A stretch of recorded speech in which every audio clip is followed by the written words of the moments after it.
CNN Chile y 3xI presentan Pares Impares.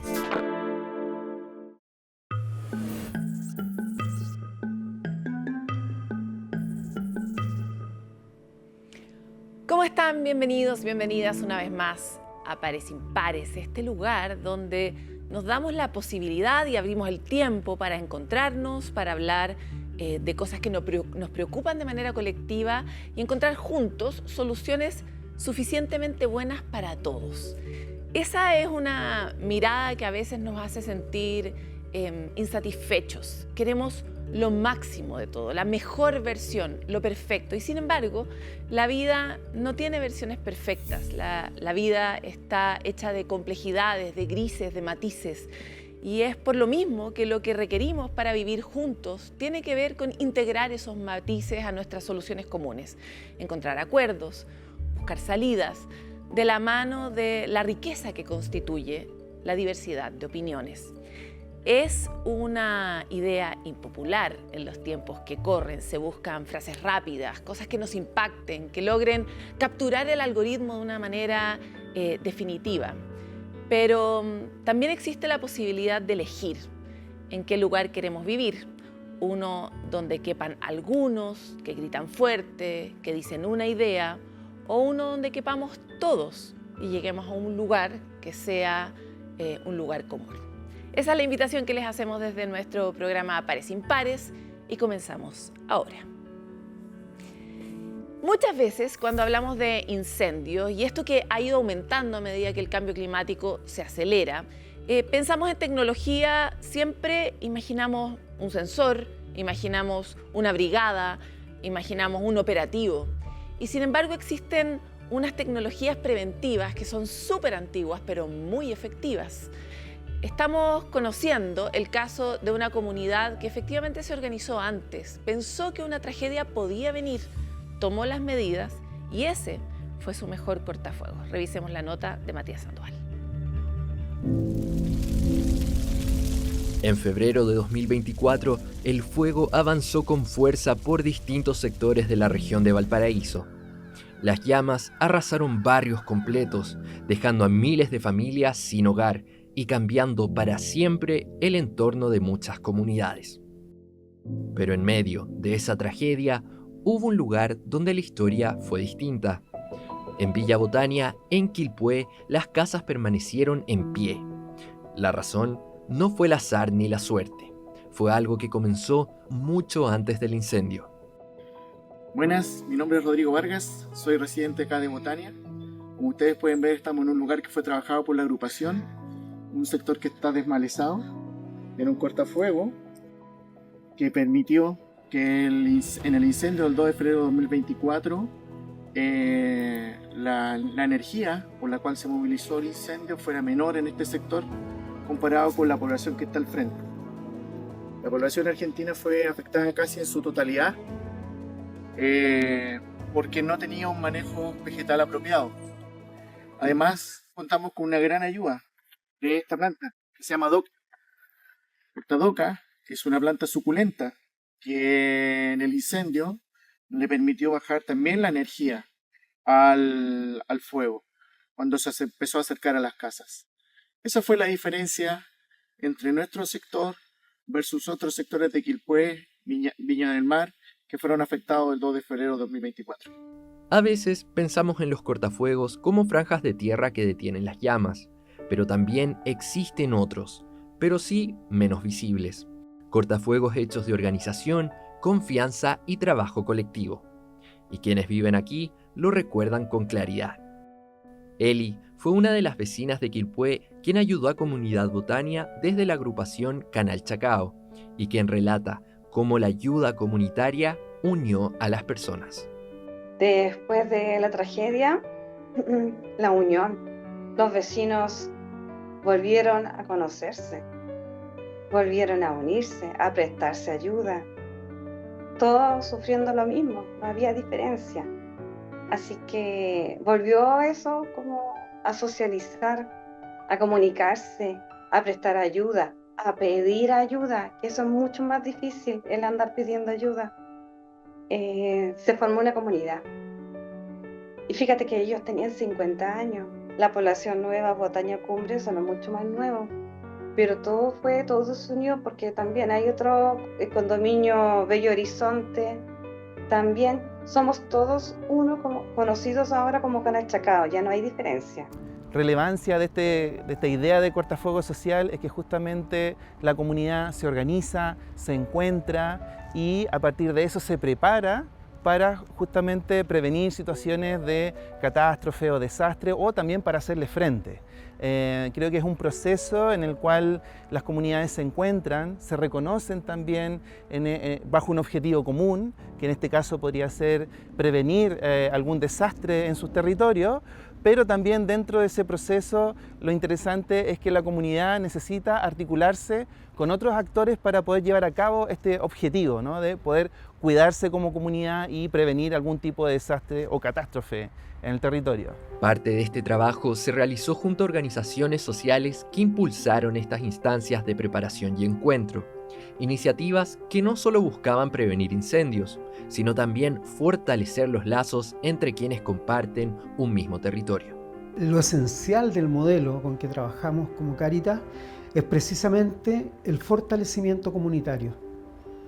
Ahí está, ¿no es cierto?, el núcleo, es decir, conocer esa comunidad, que esa comunidad, ¿no es cierto?, se reconozca como tal, que conozcan su historia, pero después recuperar todo lo que tiene esa comunidad. Por ejemplo, ¿no es cierto?, ¿quién más sino los que habitan un espacio conocen ese espacio? Conocen la historia, por dónde pasa el fuego, qué pasó la vez anterior. Entonces recuperar esos saberes como populares que están ahí en la cultura y que la gente misma se apropie de eso, tome conciencia de eso, tiene que ver con este proceso de fortalecimiento comunitario. Y particularmente lo de Botania tiene un antecedente ya que desde el 2012 veníamos trabajando en un modelo de abordaje de la prevención, ¿no es cierto?, no solamente la respuesta ante los incendios forestales. Y ahí, en Villa Botania, al igual que en muchas comunidades, las mujeres tomaron un rol esencial, siendo las principales líderes en los procesos de prevención y reconstrucción. ¿Quién más sabe administrar que una mujer? Y sabe las necesidades, por lo tanto, por supuesto, aquí las mujeres fueron las primeras en ver qué se necesitaba y cómo se necesitaba. Después, cuando llegaba la ayuda, se solicitaba la ayuda y cuando llegaba, repartirla. Ir haciendo soluciones, ver las soluciones que habían. Y las mujeres, por supuesto, primero ahí, viendo qué vecino necesita, qué no, qué hay que hacer, qué no hay que hacer. Entonces, como te digo, y son prácticas. Por lo menos las compañeras son todas prácticas. Las vecinas organizadas, había que hacer olla común, ahí se organizaron haciendo olla común, ellas mismas, repartiendo la alimentación. Este tipo de experiencias muestran cómo el tejido comunitario puede marcar una diferencia real frente a situaciones de riesgo y van evidenciando el poder que tienen las comunidades cohesionadas. Este tipo de instancia permite a las comunidades reconocer que el poder está en ellos mismos, que ellos también son un recurso para organizar el cambio, que el recurso, obviamente hay recursos materiales, técnicos que están afuera, pero les permite visibilizarse a ellos mismos como un recurso para poder transformarse a sí mismos, para poder anticiparse a ciertas catástrofes, desastres, ciertas crisis, y eso empodera a la comunidad y se reconoce con un poder. El lazo comunitario, que tiene una dimensión también afectiva, de reconocimiento del otro, pero también esto de como de intercambiar servicios de reciprocidad, sabemos que salva vidas, que protege, que además también se va generando una dimensión de convivencia ahí, ¿no es cierto?, de compartir la vida, también la esperanza, la alegría, aún en esos espacios de alta vulnerabilidad, hay un valor profundo que ya está comprobado en muchas instancias. Mira, la catástrofe afecta a todos por igual. No es ni más ni menos, a todos por igual. La cooperación viene, como tú dices, de los adultos mayores, pero el entusiasmo también viene de los menores, de los más chicos. Ellos son los primeros que están ahí y ven, y eso es lo bueno porque resulta que tratamos de influenciar a los niños Y ellos también saben harto, y a la vez que ellos se lo comunican a sus padres, para que los padres, los que tengan 30, 40 años, se motiven y participen de esta jornada. La unión hace la fuerza, así que por lo tanto sigue la comunidad adelante. Sí, no se quedó ahí, salió adelante. La experiencia de Villa Botania recuerda algo simple pero poderoso, que las comunidades no solo se construyen para convivir, también para cuidarse, y que frente a desafíos cada vez más frecuentes como son los incendios, a veces el cortafuego más efectivo no está solo en la tierra, sino también en los vínculos que las personas construyen entre sí.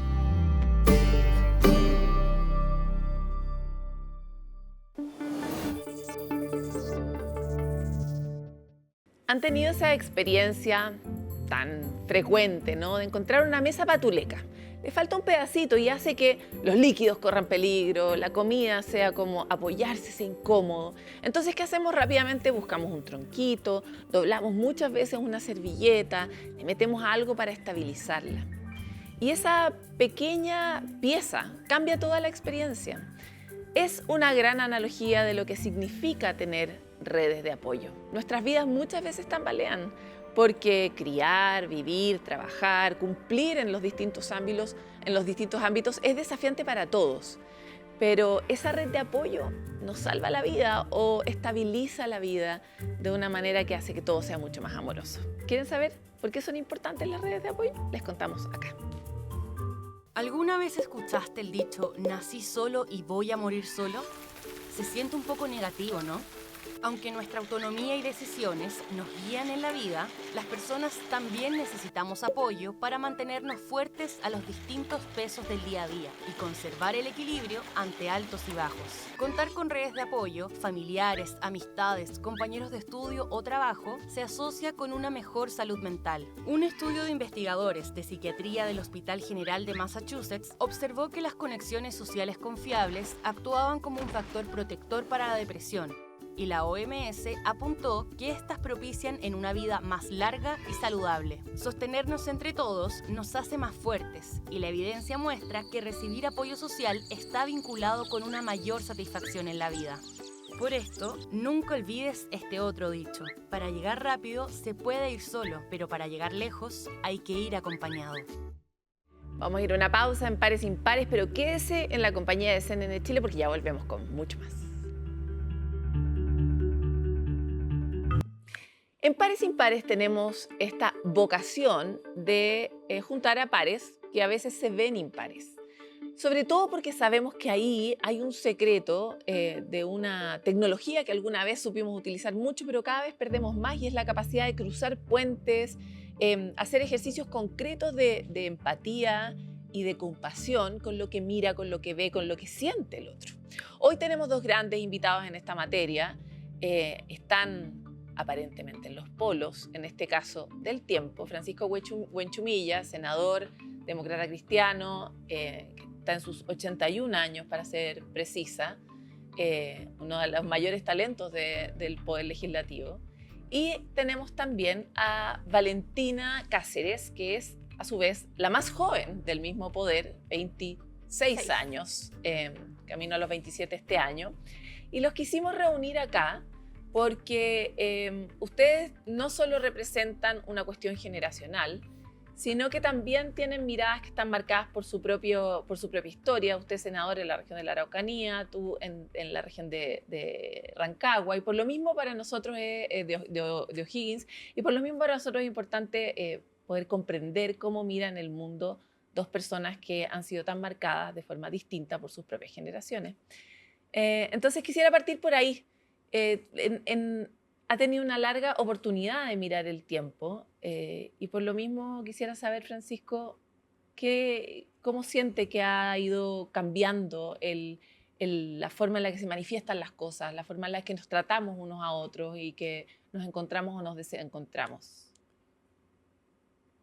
Bueno, es la mirada que uno tiene y que va cambiando a lo largo del tiempo, porque la vejez es una etapa muy importante en la vida, pero es la etapa de las incertidumbres, de los dolores, de las soledades, de las enfermedades. de la incertidumbre frente al futuro. Entonces la persona que llega a esta edad es como que ya no tiene ansiedades, transita tranquilo por la vida. Por lo menos en mi caso, yo transito, como se dice, ligero de equipaje. Y entonces tengo una mirada más compasiva de la vida y de los acontecimientos. Porque a lo largo de los años yo esto lo he visto repetirse a lo largo del tiempo, los mismos problemas, enfrentarse a las mismas disyuntivas en los jóvenes, en los matrimonios, en los hijos, en los nietos, en el trabajo, en la política. Entonces uno mira con más calma estas cosas, porque ya lo ha vivido todo. Pero ¿se compara con usted mismo de 26 años? ¿Era más apasionado? Claro, cuando uno es más ¿Recuerda joven, eso?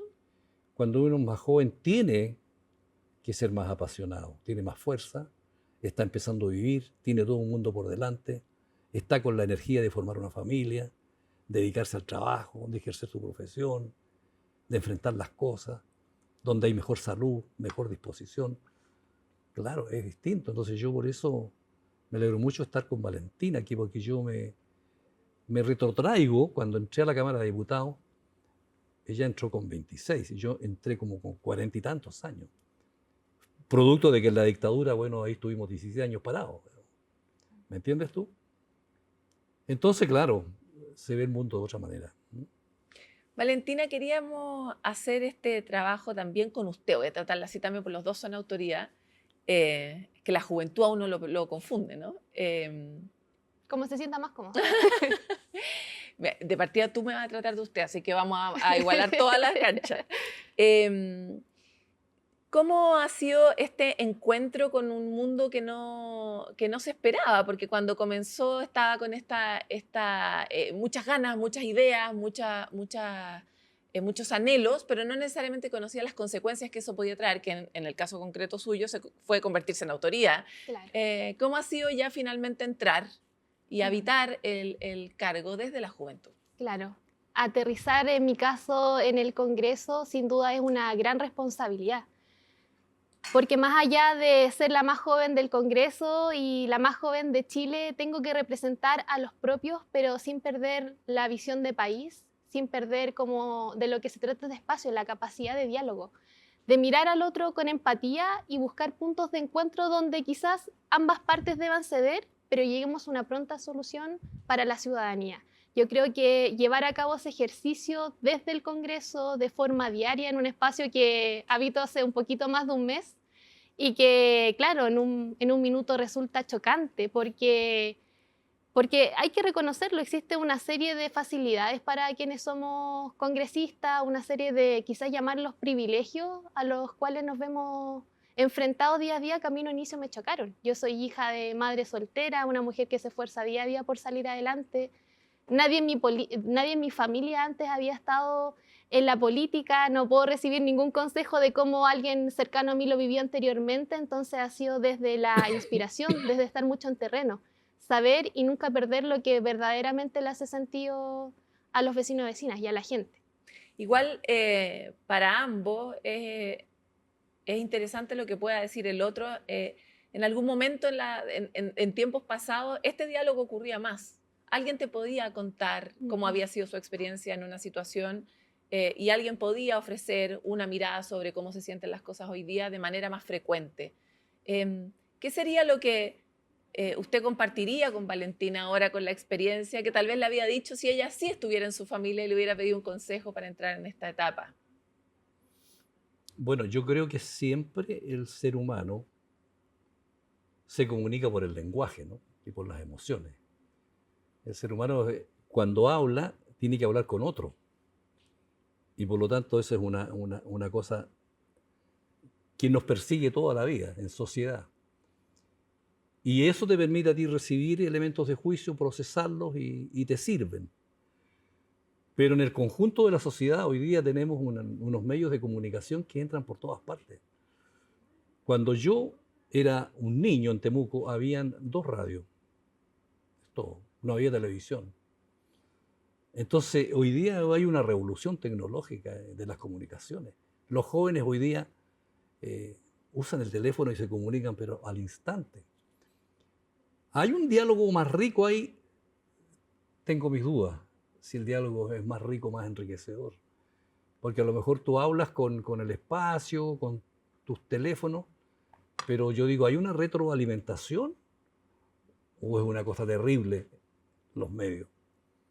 Son experiencias distintas. El mundo de los jóvenes hoy día es diferente al mundo en que a mí me tocó vivir y partir, digamos, hace muchos años atrás. Pero a mí me gusta eso porque eso significa que hay cambio. Y el mundo siempre tiene que ir cambiando, mejorando. No puedes quedarte como estatua de sal mirando al pasado, sino que tienes que aprender de que todo cambia, como dijo alguna vez un filósofo, y ese es el desafío de los jóvenes.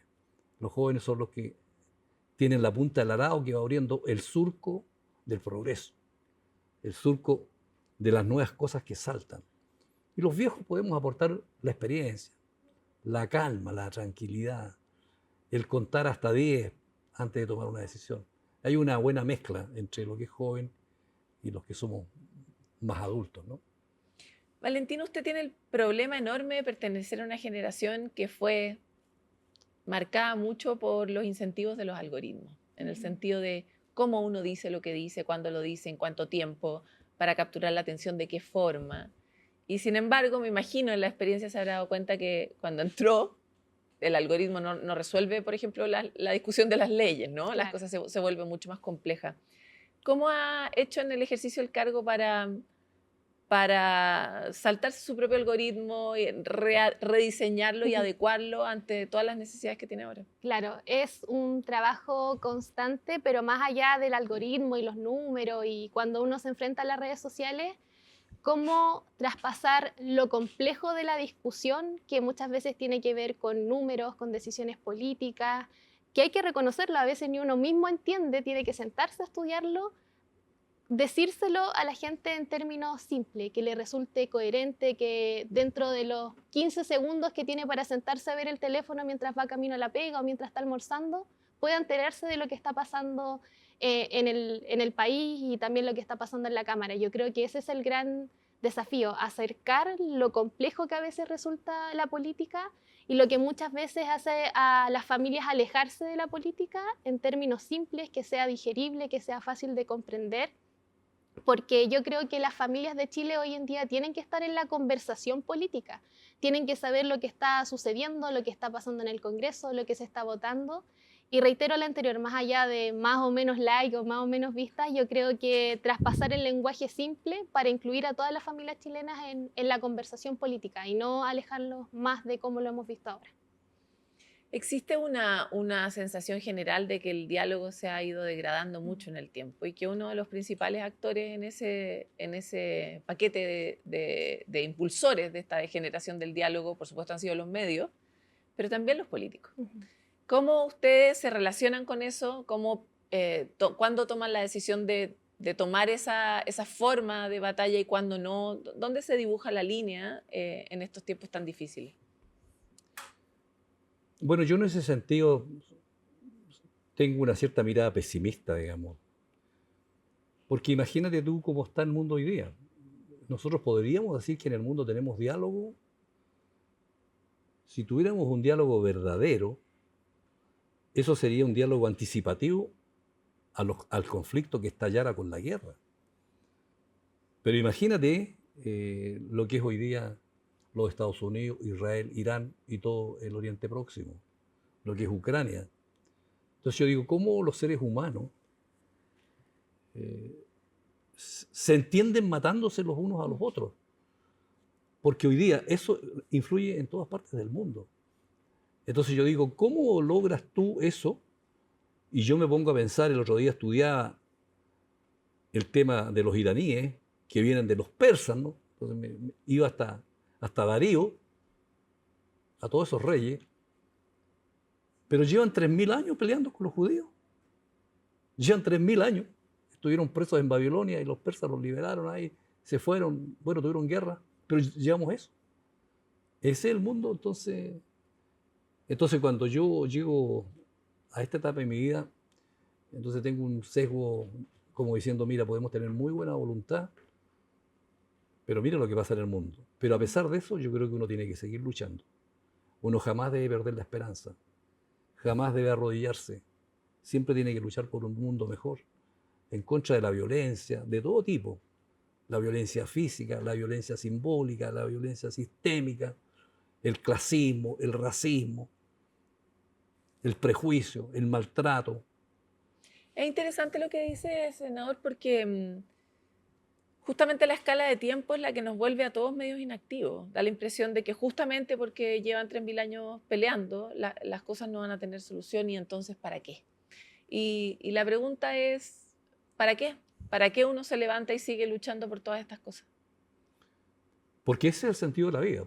El sentido de la vida es que tú naces y sabes que en algún momento tú vas a morir. Eso es una certidumbre que tiene el ser humano. Y naciste y tienes tu madre, y fuiste creciendo, y fuiste aprendiendo este mundo, pero sabes que definitivamente va a llegar un minuto en que tú te vas a ir. Y eso le pasa a uno en la vejez, que uno dice, va caminando y sabe que aquí camina y de repente desaparece. Entonces yo digo, ¿para qué me apuro? ¿Por qué soy ansioso? Entonces, frente a eso, tú tienes que darle un sentido a la vida. Y ese sentido a la vida es que, sabiendo que a ti te espera un final, tú eres capaz, ¿no es cierto?, de darle sentido a tu existencia. Por los demás, por tu familia, por tus seres queridos, por los que sufren. Y decir, yo voy a hacer algo en este mundo. Después, mire, vendrán otros. Pero si tú no le das sentido a tu existencia, entonces, lógicamente, vas a decir, ¿qué hago yo en este mundo? Vacío. Tú tienes que estar en la pelea, en la lucha constante por un mundo mejor. Ese es el desafío del ser humano. Valentina, tú desde chica tuviste esa intuición. Nadie te mandó a llamar, pero estabas ahí desde Rancagua avanzando y preocupándote por asuntos ambientales en una región que además es súper minera, convocando a muchos otros a preocuparse por el tema medioambiental. ¿Cuál es tu mirada sobre eso? Porque tal vez nunca habíamos tenido una visión tan clara de cuán mal lo hemos hecho en materia medioambiental como la tenemos hoy. Tal vez nunca habíamos tenido un mundo tan estresado por múltiples variables como el que estamos habitando hoy. Entonces, la juventud hoy día enfrenta un desafío tal vez doble en materia de sostener ese propósito del que habla el senador. Claro. A mí hay una frase que me marcó mucho antes de ingresar al mundo del ambientalismo, que decía que somos la generación que va a sufrir todos los efectos de la crisis climática, pero al mismo tiempo somos la última que podemos hacer algo al respecto. Y eso para mí fue un llamado de acción, fue un llamado de convocar decía, yo no puedo ser la única que piensa esto y hoy en día está en mi casa leyendo esta noticia. Y desde ahí nace el movimiento Fridays for Future, que como lo comentábamos antes de iniciar, la verdad es que me sorprendió. Yo en ese entonces tenía, no sé, 15, 16 años. Como Greta. Claro, y convoqué y dije, ya, ok, juntémonos a conversar, a mirarnos, a cómo solucionamos esto, y llegamos a una convocatoria de 5.000 personas la primera vez. Y dije, ok, esto no me hace sentido solo a mí, sino que a lo menos a 5.000 personas más en Rancagua. Y desde ahí nace todo este movimiento que tiene distintas vertientes, desde lo político, como tú muy bien decías, cómo convocamos tanta gente en una región que es principalmente minera, y el día de hoy integro la Comisión de Minoría buscando soluciones que sean más sustentables, levantando también de los trabajadores de la minería, que quizás antes se veían desde una mirada contrapuesta, ahora no, pues podemos trabajar en equipo por tener una minería más sustentable, que entregue más derechos a los trabajadores. De hecho, me acuerdo mucho porque ayer lo estábamos viendo en la comisión, entonces, cómo damos el salto a la política, pero sin perder nunca lo que uno cree, y por lo que muy bien decía el senador, lo mueve e impulsa a uno a luchar. Yo creo que en el fondo por lo justo, por los que no tienen voz, en mi caso que soy profundamente animalista, y también por desafíos más grandes como lo es la defensa del medio ambiente, que es el planeta y la casa común de todo y todas. Estamos en unos tiempos donde la esperanza es difícil de sostener. ¿Cuáles son sus trucos para sostener la esperanza en el ejercicio diario de sus propias tareas? Uy, qué buena Dale, pregunta. Valentina. No venía preparada. ¿Cómo no perder la esperanza? Yo creo que uno a lo largo del día va teniendo como pequeñas victorias que tienen que verse, no sé, pues, como con gestiones, no sé, que una EPR rural pueda tener acceso al agua, que puedan tener acceso a electricidad, que son cosas que veo constantemente en mi trabajo. Y yo creo que la esperanza se sostiene desde lo más pequeñito, que son gestiones diarias, que uno diga, ok, mi trabajo le hace sentido a la gente. Y también en términos ya más ambiciosos se podría decir, de trabajar por grandes reformas que al final del día o quizás al final del periodo puedan mejorar la calidad de vida de las personas. Tener ese trabajo constante, esa meta al final del día que diga, ok, vale seguir trabajando en esto, vale seguir sumando voluntades por, por cosas que al final del día a la gente le haga sentido. Yo creo que nosotros estamos en política no para seguir discutiendo, no para seguir tomando trincheras, que al final del día, no sé, nuestras sesiones duran 4 horas y después tomamos nuestras cosas, nos vamos al distrito, pero yo creo que la gente espera más de nosotros, espera más capacidad de diálogo, espera más capacidades de acuerdo, porque la pelea no se resuelve nada. Yo preferiría esas 4 horas versus tomar trincheras, decir, ok, ya, ¿en qué estamos de acuerdo? ¿Qué estamos dispuestos a ceder? ¿Cómo llegamos a este acuerdo para avanzar más rápido? Porque en el fondo los únicos que pierden y los únicos que esperan son nuestros vecinos y los chilenos y chilenas. Senador, ¿cuál es su truco? Mire, a mí una de las cosas que me carga es el fanatismo y la intolerancia. Eso de decir, mira, yo tengo la verdad y todos los demás están equivocados. Eso no existe en la vida. ¿De qué manera tú logras compatibilizar tu verdad con mi verdad y tú logras avanzar en eso? Entonces la tolerancia es una larga lucha que ha dado la humanidad, porque hace 200 años atrás no teníamos Estado de Derecho. La ley le ponía al rey, absolutista. Y el Estado de Derecho y la ley ha venido a colocar las reglas que hoy día un caballero del norte dice que las reglas no valen y que el orden mundial no va por las reglas. Entonces tú comprenderás que si eso es así, un mundo sin reglas y sin respeto para los demás, es un mundo incierto absolutamente donde prima la violencia. Entonces yo digo que esa es una cosa. Lo otro es que cuando uno transita por la vida se da cuenta de que uno tiene que darle un sentido trascendente a la vida. Porque nuestra vida se acaba ahí cuando tú te mueres. Entonces, ¿para qué estamos en la tierra? ¿Cuál es el sentido de estar acá? Entonces, yo creo que la religión ha tomado un rol muy importante a lo largo de los milenios que tiene el ser humano. Que siempre se empezó a preguntar, bueno, ¿quién soy yo? ¿De dónde vengo? ¿A dónde voy? Todas esas respuestas difíciles se van dando a través de mirar hacia el cielo, ¿no? De buscar una respuesta. Entonces, por eso que la religión, a pesar de todas las cosas, no ha desaparecido y va a estar siempre, porque es una respuesta a las preguntas más profundas del ser humano respecto de su destino. Eso yo creo que se da también mucho en los mayores, que uno empieza a... ¿Se ha puesto más religioso? Bueno, yo siempre he sido un tipo creyente, muy creyente, siempre he sido religioso, desde niño, desde joven. Pero en esta etapa de mi vida uno se pregunta, bueno, yo soy senador del 2026 al 2034. Son 8 años más adelante. ¿Tendré vida, salud? ¿Qué me espera? ¿Estoy en la recta final de esto? Entonces son todas cosas que tú vas pensando, vas procesando y que es muy importante entonces... Bueno, los problemas que tiene mucha gente, ¿no? De las soledades, de las enfermedades, de la pobreza. Esto golpea a muchos adultos mayores, sobre todo los sectores medios, las clases populares. Porque mientras más solo estás tú, menos puedes defenderte. Entonces la soledad es algo brutal, digamos, en ese tiempo. Entonces yo soy bastante religioso, pero bastante avanzado, porque yo soy partidario, por ejemplo, de la eutanasia. Yo soy partidario de muchas cosas valóricas, digamos, donde voy más allá, digamos, de lo que normalmente se cree. Y lo que la religión que profesa tiene también. Exactamente. Entonces yo creo que Dios es muy misericordioso. No creo que exista un ser superior que quiera que tú sufras y estés ahí. No creo. Yo creo que la libertad del ser humano, pero una libertad trascendental. Y así uno puede transitar más tranquilo por la vida.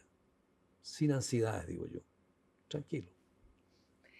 Tenemos este momento de... Ustedes van a tener un periodo en el que van a poder hacer sus aportes, ¿no? No sabemos si van a tener otro después o no. Lo que sabemos es lo que hay hoy. ¿Dónde sienten ustedes que están las urgencias? De alguna forma escucho en sus palabras, senador, ocuparse y mirar el problema de la soledad parece ser algo que no estamos haciendo para nada y que necesitamos hacer urgente, no solo para la población de mayores, sino transversalmente. Lo sabemos hoy en jóvenes, lo sabes tú con Crece, las estadísticas de sensación de soledad y de abandono en jóvenes son inéditas en el tiempo, ¿no? ¿Cuáles son los otros temas que a ti te parece que son, a usted le parece que son importantes de relevar? Lo digo porque ambos de alguna forma han estado asociados a causas que hoy día están con los bonos bajos. Tanto el medio ambiente, el animalismo, etcétera, tiene hoy día una lucha un poco más grande porque son temas que son impopulares o están en un bajo ciclo. Y lo mismo pasa también con la conversación sobre el mundo mapuche, por ejemplo. Está costando instalar más esas conversaciones que eran conversaciones difíciles ya en el pasado, ahora también. Entonces, ¿cómo ven ustedes que está su cartera de proyectos, digamos, su cartera de tareas esenciales en un mundo que está tan complicado como este, Valentina? Claro, cómo ir mezclándolo, no dejar lo que a uno lo mueve, y yo creo por lo que fuimos electos, con las urgencias propias de un país. Y yo creo que se mezclan constantemente. ¿Y a qué me refiero con esto? La soledad tiene que ver mucho también con la violencia escolar que estamos viendo hoy en día. La soledad tiene que ver mucho también con el acceso a beneficios sociales que hoy día vemos pueden estar peligrando. Entonces, de alguna forma, estos ejes centrales se mantienen en la discusión política y yo creo que se pueden ir protegiendo y cuidando desde diversos frentes. Hoy día, ayer vimos un anuncio en una cadena presidencial que yo creo que asusta a todos. Hoy día, no sé, se encareció mucho más la vida, a las personas mayores les cuesta mucho ir al doctor, o incluso, por ejemplo, tomar una micro, ir a encontrarse un club de adulto mayor como lo hacían antes. Y quiero mantener esto de que se mantiene el mismo problema, pero desde diversas áreas, y ese es un trabajo constante. Yo creo que más allá que la causa ambientalista o animalista tenga bonos más altos o bonos más bajos, yo creo que no hay que abandonarlos. Y en ese sentido, el día lunes anunciamos que prontamente vamos a ingresar un proyecto de ley para seguir protegiendo a los animales que son maltratados, tanto como que los maltratadores paguen de su propio bolsillo los gastos veterinarios de dañar y ejercer la crueldad animal. Y al mismo tiempo estamos protegiendo a las personas mayores con que no siga aumentando el costo de la vida, con que no siga aumentando el alza de los combustibles. Y a lo que voy con todo esto es que se puede estar en ambos frentes y seguir trabajando y no abandonar las convicciones propias. Tenor. Yo estaba pensando en los astronautas que fueron a la Luna y volvieron, ¿no? Entonces uno decía que miraban de la Luna, de la parte más lejos, y la Tierra era un puntito azul, digamos, en medio del universo. Entonces yo me hacía la reflexión, ¿cómo esta gente mira desde allá, en ese puntito azul, y ese puntito azul está lleno de guerras y cosas entre los seres humanos que no se ponen de acuerdo? Si tuviera una perspectiva de más lejanía, dirían, ahí vivimos todos, ¿y por qué estamos todos en esto? Y por ejemplo, ¿cómo la gente no entiende de que nosotros no vivimos solos en esta tierra? Nosotros vivimos con las plantas, con los árboles, con la naturaleza, con los animales. Este mundo que se llama tierra no es solo de los seres humanos, es de todo, la naturaleza. Y entonces, esta debería ser una causa de todos, porque ese es nuestro mundo en el que vivimos. Entonces, ese es el desafío de este mundo de lograr entenderse e inacabada, es una tarea inacabada, que nunca se va a acabar. Siempre van a ser los jóvenes los que van a tomar, digamos, la posta para ir avanzando, porque si uno ve el mundo de hoy día, claro, el mundo de 500 años atrás era un mundo mucho más pobre, más difícil que el mundo que vivimos hoy día. Hemos avanzado en muchos aspectos, pero todavía seguiremos avanzando. Quisiera cerrar esta entrevista con una sugerencia cruzada. Yo sé que en general cuando uno es menor a uno le da pudor sugerirle algo a alguien mayor, pero aún así justamente la capacidad de mirar distinto es la que nos permite intercambiar siempre, porque hay riqueza en todas las experiencias. Entonces, ¿qué se recomendarían el uno al otro desde el lugar donde están, si se pudieran poner en el lugar del otro? Bueno, yo le diría a Valentina que la actividad política es una actividad difícil, porque la política no es una cosa material, ni es una cosa matemática. La política es un intangible, donde a ti se te abren muchos caminos, llegas aquí y puedes tomar, y el que menos se equivoca es el que la chunta más. Entonces lo que hacen los gobiernos es que en vez de irse por este camino, a lo mejor se van por este. Pero no hay un manual de cortapalos en la moneda que le diga cómo hacerlo. Entonces, para eso, si tú quieres, digamos, tomar tu cargo con responsabilidad, yo diría, y que lo he aprendido de algunos presidentes de la República, con los cuales yo trabajé y también fui su alumno en la universidad, es que un político tiene que leer, tiene que estudiar, tiene que conocer el mundo, tiene que conocer la historia de Chile, saber lo que es la política. Si no se estudia, siempre vas a querer acotar tu trabajo en las cosas concretas que hay que hacer, que le sirven a la gente, pero tú tienes que tener una mirada sistémica. Entonces yo creo que hay que trabajar en el territorio, pero hay que dar tiempo también para leer, para formarse políticamente, porque eso te alimenta, digamos, en todo el discurso político y para lograr entender los procesos sociales y los procesos del mundo. Así que yo me alegro mucho de ser hoy día el más viejo en el Congreso y de estar aquí con Valentina, que es la más jovencita del Congreso, y te deseo que te vaya pero muy bien, tienes un largo camino por delante. Valentina, ¿qué le recomendarías tú? Difícil recomendarle algo a alguien con la experiencia que tiene el senador, y más que un consejo de lo que se trata este programa, de nunca perder la capacidad de diálogo, nunca perder la empatía, se tenga 26 o 81 años, porque creo que es un ejercicio diario, intentar estar en el lugar del otro, intentar comprenderlo, saber qué quiere y buscar una solución en conjunto. Yo creo que eso, que a lo largo de toda su vasta experiencia, nunca perder eso, siempre sentarse a conversar y buscar puntos en común. Ha sido un gran representante de esa línea, sí. el senador. Ambos consejos que nos servirían a todos los humanos que no somos políticos también, así que muchas gracias por haber estado aquí en Pares Impares. Muy bien, muchas gracias. Muchas gracias por la invitación. En un mundo complejo, tener más contexto, leer más, aprender más, sin duda nos enfrenta a una cosa que también es una responsabilidad, que es comprender la complejidad. Y la complejidad, como decíamos al inicio, es poder disfrutar, apreciar, descifrar los matices de los que estamos llenos, las personas, la realidad, la naturaleza. Y ahí en ese hallazgo hay una cantidad de belleza y de sabiduría enorme también. Entonces es una tarea, pero tiene una recompensa. Vamos a ir a una pausa y volvemos con más.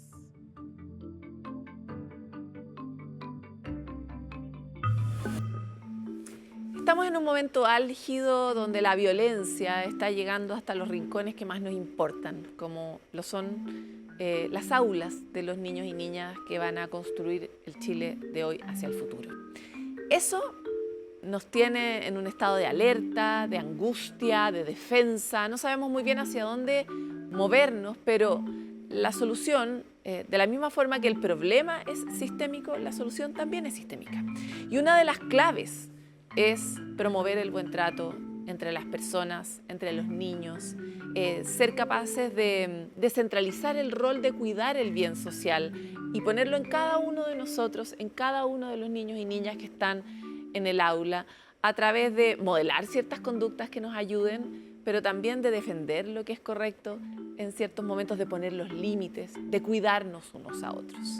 Salimos a la calle a hablar con los niños, a ver cómo ellos están viendo este problema que los afecta tan directamente, cómo intervienen cuando alguien los molesta, cuando ven eso respecto de otro niño, y esto fue lo que nos contaron. Cuando veo que estoy molestando a alguien, siempre como que voy e intento que la persona deje de molestar a la otra. Yo como que hago como un stop, hago así, para. Yo principalmente Trato de avisar a profesores que estén cerca y comentarles lo que está pasando para que puedan ayudar al niño, pues. Intento parar la pelea, pero a veces cuando es muy fuerte me alejo. Yo le digo al compañero que está maltratando mal y ahí después yo le digo, por favor, cálmate. Lo que yo hago es o decirle a la profesora o ayudar a ese compañero, calmarlo. Como una vez que una compañera estaba molestando a un compañero, o sea, yo le dije de que sí, pero díselo de una manera más tranquila porque le estaba diciendo así como que algo enojada. Y si eso estuviera peligroso, te hacía muchas heridas. Porque a mí no me gustaría meterme en esos problemas y siento que sería mejor avisarle a un adulto responsable. Me da como miedito de que me hagan algo, porque a mí no me gusta que, o sea, como que jueguen conmigo a como empujar o a esas cosas. Que no me excluyan, que me incluyan en su grupo porque no me gusta estar sola.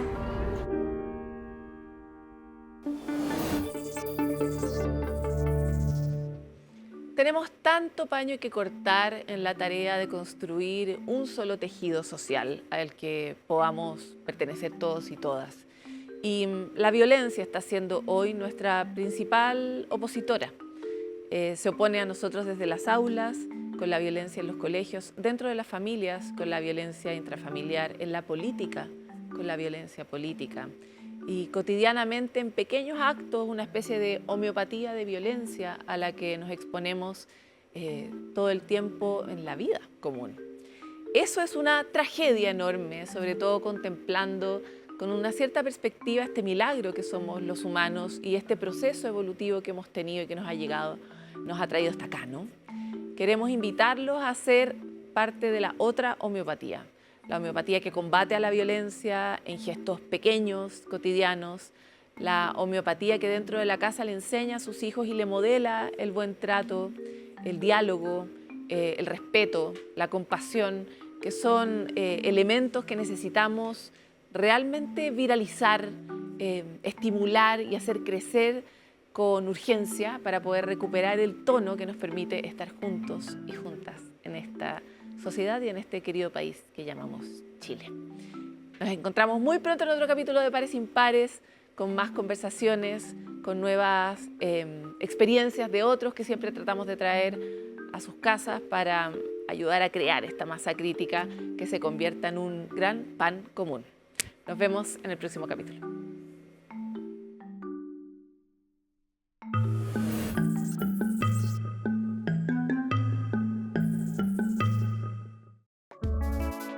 Pares Impares fue presentado por CNN Chile y 3xI.